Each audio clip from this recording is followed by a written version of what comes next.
Assalamualaikum dan salam satu Malaysia. Nasional 8 edisi 9 Julai. Berikut tumpuan malam ini.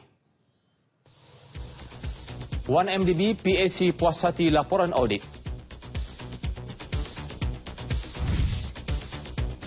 Polis tahan 2 suspek penganas IS rancang serangan di Lembah Kelang.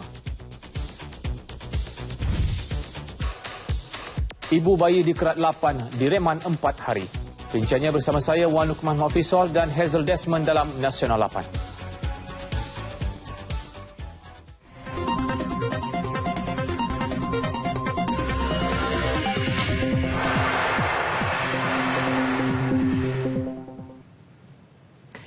Pasukan petugas khas yang menyiasat dakwaan penyaluran dana 1MDB ke akaun Datuk Seri Najib Tun Razak mengesahkan 6 akaun bank yang dibekukan mereka tidak termasuk akaun di M-Bank Islamik yang dipegang Perdana Menteri.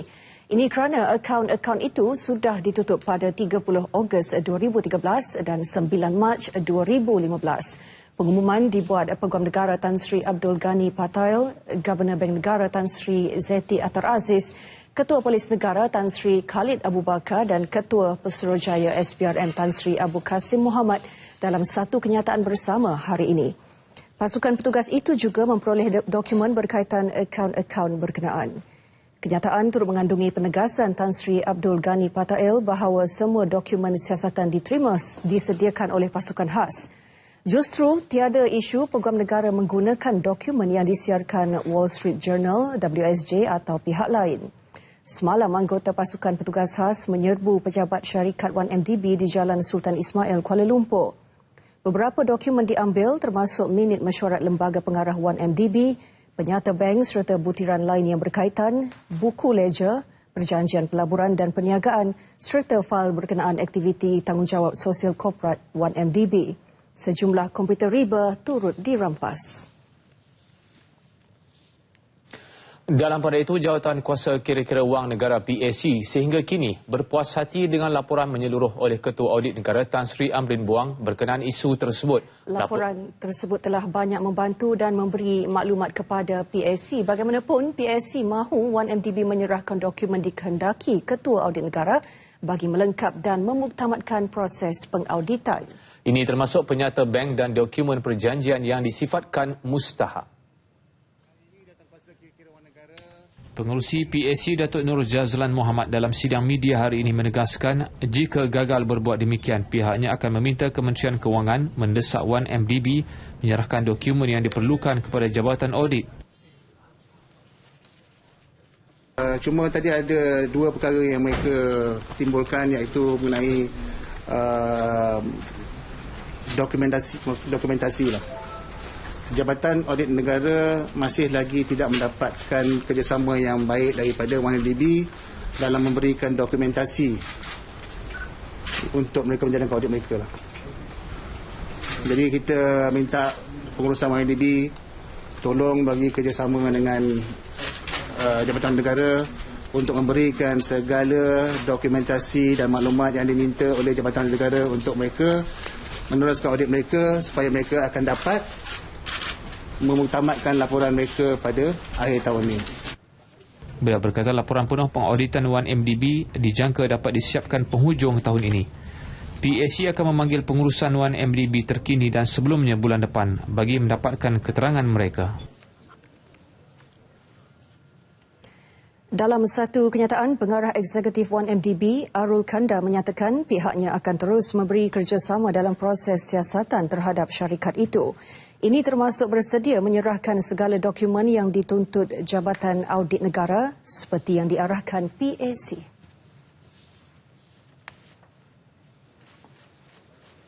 Terdahulu, laporan awal 1MDB dibentang Ketua Audit Negara Tan Sri Amrin Buang kepada PAC di Parlimen. Laporan yang ditunggu-tunggu banyak pihak itu mula dibentangkan di hadapan pengurusi PAC, Datuk Nur Jazlan Muhammad, kira-kira pukul 10.30 pagi. Skop yang digunakan meliputi pengauditan terhadap 1MDB dan anak-anak syarikatnya berdasarkan penyata kewangan antara 2010 hingga 2014. Ia turut menyentuh kronologi penubuhan 1MDB yang bermula daripada Terengganu Investment Authority TIA selain menganalisis penyata kewangan dan pelaburan-pelaburan 1MDB meliputi Petrol Saudi. manakala pengauditan sektor lain seperti hartanah dan tenaga masih dijalankan.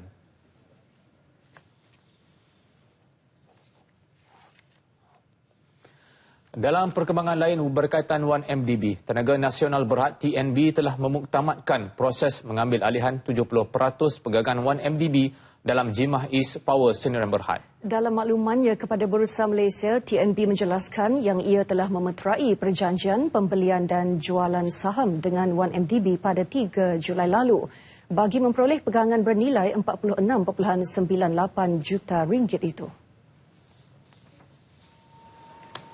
Jimah East Power diperbadankan oleh 1MDB dan Mitsui & Co Limited pada 5 Julai 2013 sebagai syarikat tujuan khas untuk membangunkan loji jana kuasa bersumberkan arang batu di Jimah Negeri Sembilan. 1MDB memiliki 70% kepentingan dalam Jimah East Power, manakala bakinya dipegang oleh Mitsui menerusi 3B Power Sdn Berhad. TNB yakin projek ini akan mempertingkat kapasiti jana kuasanya selain membawa impak positif kepada pendapatan kumpulan. Dua suspek warga tempatan dipercayai mempunyai hubungan dengan penganas IS ditahan polis cawangan Counter Terrorism Bukit Aman dalam 2 siri tangkapan berasingan. Ketua Polis Negara Tan Sri Khalid Abu Bakar berkata kedua-dua suspek disyaki merancang untuk melancarkan serangan di beberapa sasaran penting di Lembah Klang. Dalam kenyataannya, suspek pertama berumur 28 tahun ditangkap pada 2 Julai 2015 di Ibu Negara. Suspek dipercayai mempunyai hubungan dengan beberapa warga Eropah yang merupakan anggota kanan kumpulan IS di Syria. Sejak pertengahan tahun lepas, suspek telah diberi arahan oleh pengganas terbabit untuk melancarkan serangan di tempat hiburan di sekitar Lembah Klang dan kawasan kepentingan barat di Ibu Negara. Suspek kedua pula berumur 31 tahun ditangkap pada 7 Julai 2015. Dia dipercayai terlibat IS sejak 2014 dan kembali ke tanah air setelah cedera dalam satu pertempuran di Syria.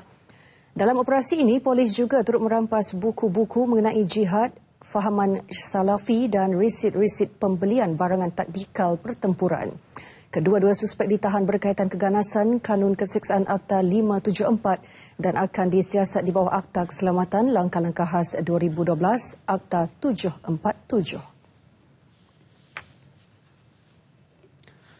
Susulan kes bayi dikerat 8 bahagian. Pendaftar Mahkamah Magistrate Alor Wan Nur Fazilah Wan Ibrahim membenarkan permohonan pihak berkuasa untuk mereman ibu bayi perempuan berkenaan selama 4 hari. Perintah reman yang bermula hari ini bagi membantu siasatan pihak polis berhubung kes itu. Ketua Polis Daerah Kurang Pasu, Superintendent Abdul Rahim Abdullah bagaimanapun memberitahu suspek masih dirawat di Hospital Sultanah Bahiyah HSB akibat kehilangan darah yang banyak selepas melahirkan bayi berkenaan. Dalam kejadian 2 hari lalu, 6 anggota badan bayi berkenaan ditemui di Kampung Manggul Jitra. Manakala 2 lagi bahagian iaitu kaki dan tangan kiri bayi malang itu ditemui di lokasi sama semalam. Polis mengesahkan bayi perempuan itu dikerat ibunya menggunakan senjata tajam di bahagian kepala, dada hadapan, bahagian belakang, abdomen bawah, kaki kanan dan kiri serta tangan kanan dan kiri sebelum dibuang ke dalam tangki najis. Hasil bedah siasat turut mendapati bayi itu telah meninggal dunia ketika dilahirkan. Suspek berusia 31 tahun dari Kampung Tanjung, Mukim Binjal, Jitra melahirkan bayi itu pada usia kandungan 8 bulan dalam tandas di rumah datuknya. 4 maut apabila sebuah lori bertembung dengan sebuah trailer awal pagi tadi. Kejadian berlaku di kilometer 141.7 Lebuh Raya Utara Selatan Plus dekat Paguh, Muar, Johor. Lori membawa muatan daging beku dalam perjalanan dari Kuala Lumpur ke selatan itu terbabas dan memasuki laluan bertentangan sebelum merempuh trailer membawa peralatan elektronik. Pemandu dan kelindan kedua-dua kenderaan berat itu maut akibat cedera parah di kepala dan badan. Mangsa dikenali sebagai Ramli Ishak, Sofian Ali, Christopher anak Kono dan Clarence anak Juwat. Komander Operasi Pegawai Bomba Kanan Johar Tumin berkata 12 anggota bersama sebuah jentera dan kenderaan bantuan kecemasan dihantar ke lokasi sejurus menerima panggilan kira-kira pukul 5.20 pagi. Akibat pertembungan kuat, 2 mangsa tercampak keluar manakala 2 lagi tersepit. Seorang daripadanya putus 2 di bahagian pinggang akibat impak kuat kemalangan terbabit. Menjelang Op Selamat yang akan bermula esok hingga 24 Julai ini di seluruh negara, penjenamaan semula Op Sikat kepada Op Selamat mampu menurunkan kadar kemalangan jalan raya dan jenayah pecah rumah. Tumpuannya bukan sahaja terhadap keselamatan jalan raya tetapi juga kepada jenayah harta benda dan keselamatan orang awam. Op Selamat dan kempen Rumah Selamat merupakan usaha perkongsian tanggungjawab antara polis dengan masyarakat. Supaya lebih berwaspada, berhati-hati ketika memandu. Maklum sajalah kita akan pergi ke destinasi ini, kita kena berhati-hati sikit. Pada saya menengokkan bahawa kita terlampau gairah, riak sangat nak balik kampung dengan tidak menghiraukan jalan raya, peraturan dan sebagainya. Dia akan menyebabkan kejadian-kejadian yang tidak diingini. Sama ada pada diri kita ataupun pihak yang lain. Datuk Rusli yang merasmikan kempen Op Selamat 2015 di Plaza Tol Skudai Johor Bahru menegaskan pihak polis tidak akan berkompromi dengan mana-mana pemandu yang dikesan melanggar kesalahan lalu lintas. Sepanjang Op Selamat 1 Julai hingga 4 Ogos tahun lepas, 24 kes kemalangan maut melibatkan 25 kematian dicatat. Manakala 27,103 saman trafik pelbagai kesalahan dikeluarkan. Pada tahun lalu juga sebanyak 7,186 rumah dilaporkan ditinggalkan sempena cuti perayaan dan 14,481 lawatan telah dilakukan sepanjang tempoh kempen Rumah Selamat. Pihak berkuasa wilayah pembangunan Iskandar, IRDA dan pihak berkepentingan berkaitan menandatangani 6 MOU selepas mesyuarat ahli-ahli pihak berkuasa IRDA ke-17 di Putrajaya siang tadi. MOU terbabit bagi melaksanakan beberapa komponen di bawah Pelan Pembangunan Komprehensif Iskandar Malaysia CDP termasuk inisiatif Bandar Bestari. Memorandum persefahaman itu disaksikan Perdana Menteri Datuk Seri Najib Tun Razak dan Menteri Besar Johor Datuk Muhammad Khalid Nordin. MOU membangunkan Bandar Bestari dimacai bersama Country Garden Pacific View Sdn Bhd, Huawei Technologies Malaysia Sdn Bhd dan Celcom Axiata Berhad. Antara MOU lain menjurus kepada promosi pelaburan, mobiliti pintar dan aspek keselamatan awam. Terdahulu turut mendapat perhatian Perdana Menteri adalah keadaan kesihatan veteran UMNO Dato' Azmir Nawawi selepas diserang strok dan sakit jantung. Beliau meluangkan masa melawat bekas Ketua Penerangan Pemuda UMNO wilayah persekutuan itu yang juga rakan seperjuangannya. Turut disampaikan sumbangan wang dan kerusi roda kepada Dato' Azmir yang mengalami strok sejak 9 tahun lalu. Beliau meluangkan masa melawat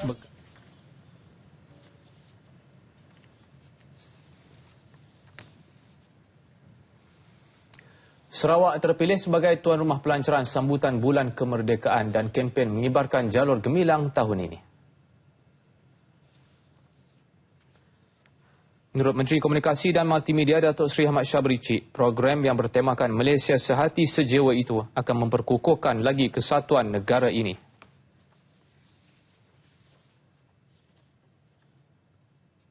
Juga bahawa sambutan kali ini inilah kali pertama di mana sambutan tidak akan menyebut lagi tentang ini tahun yang keberapa.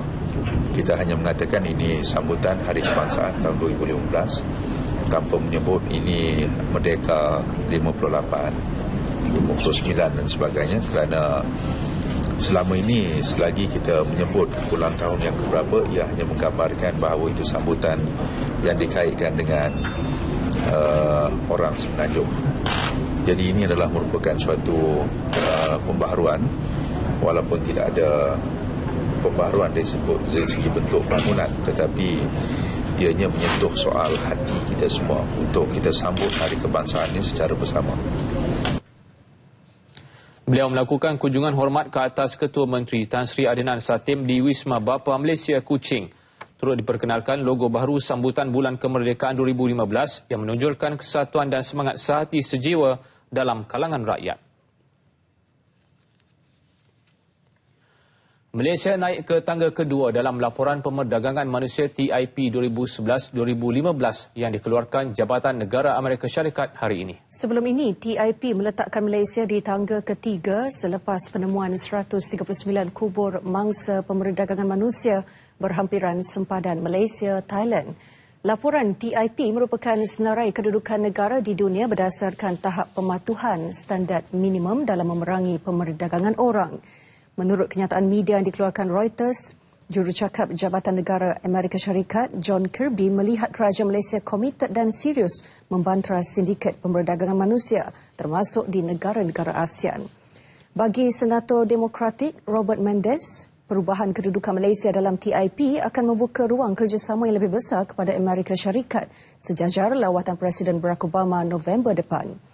Timbalan Pengarah Hak Asasi Manusia bahagian Asia, Phil Robertson pula berpandangan kenaikan ke tangga kedua memulihkan imej Malaysia dalam aspek hak asasi manusia. Jabatan Negara Amerika dijangka mengeluarkan laporan terkini status sindiket pemerdagangan manusia di setiap negara minggu depan. Perkembangan ekonomi global yang suram termasuk krisis hutang Greece tidak akan menjejaskan potensi usahawan Bumiputera untuk menembusi pasaran luar negara. Ketua Setiausaha Perbendaharaan Tan Sri Irwan Srigar Abdullah menyarankan agar usahawan Bumiputera memanfaatkan sepenuhnya pelbagai peluang yang ditawarkan kerajaan dalam usaha mengembangkan perniagaan mereka. What's happening in Greece? Our exposure to Greece is not that much, even in terms of trading and everything. Our economy is very strong fundamentally. So whatever is happening, tempias dia tu sikit sangat lah. Ada tapi sikit lah. Because of the stock market, all these are temporary. Whatever event happen, because we are global, we are very open in terms of a trading nation. So any event happening, any parts of the world will have an impact. That's what's happening. Suddenly stock market and currency problems and so on. But in terms of fundamental, it's very strong. Perdana Menteri Datuk Seri Najib Tun Razak katanya dijangka mengumumkan penubuhan pusat komuniti perniagaan ASEAN dalam masa terdekat bagi memudahkan akses usahawan tempatan kepada 630 juta pengguna di rantau ini. Tan Sri Irwan bercakap kepada media pada pra-pelancaran program Bumiputera of Tomorrow Bahtera 2015 di Ibu Negara. Program ini akan dilancarkan Perdana Menteri pada 19 Ogos depan bakal memberi pendedahan kepada usahawan Bumiputera tentang model perniagaan baru dan penggunaan teknologi terkini agar mereka terus berdaya saing.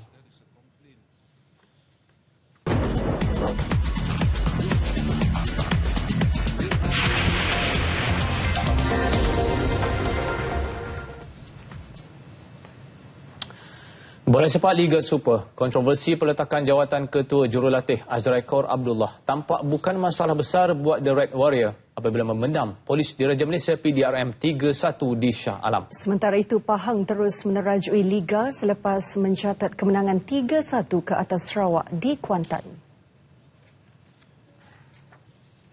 Muhammad Azraikor Abdullah tidak lagi bersama pasukan, telah meletakkan jawatan dan kini berada di Al-Star Kedah.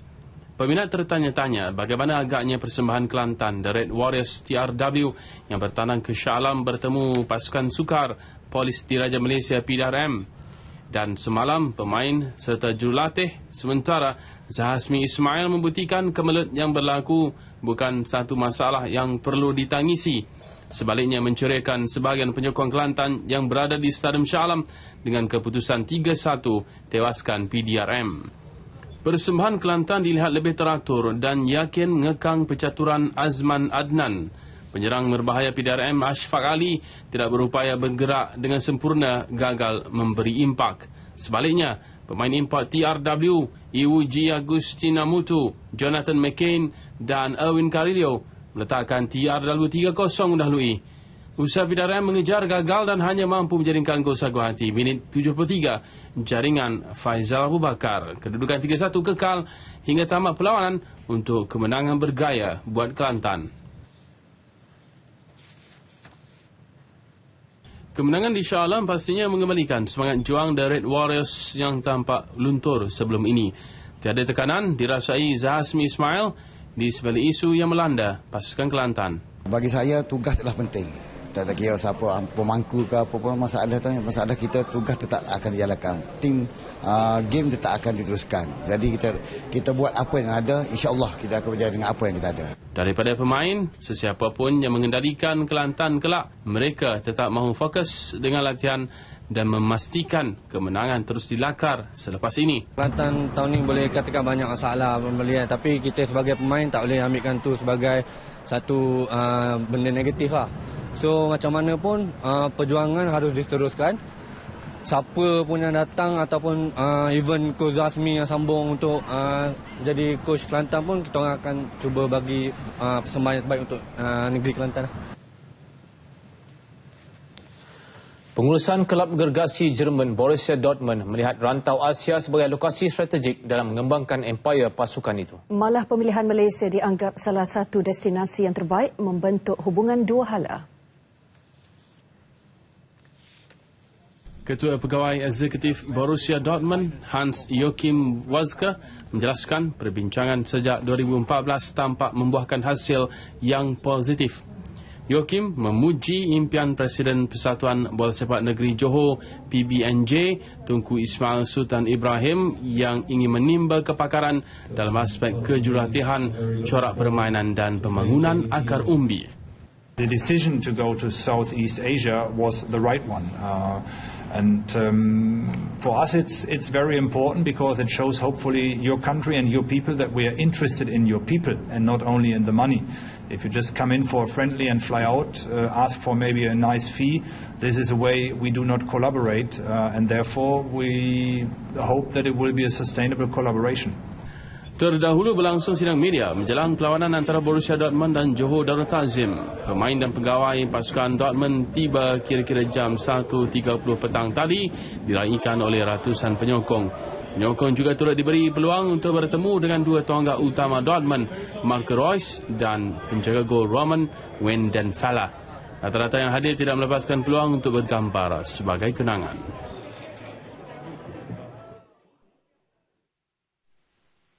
Buat Ketua Pasukan JDT Safiq Rahim, peluang keemasan ini tidak akan dilepaskan dan berharap pengalaman bermain dengan salah sebuah kelab terbaik dunia mampu mengubah JDT ke satu tahap yang lebih baik.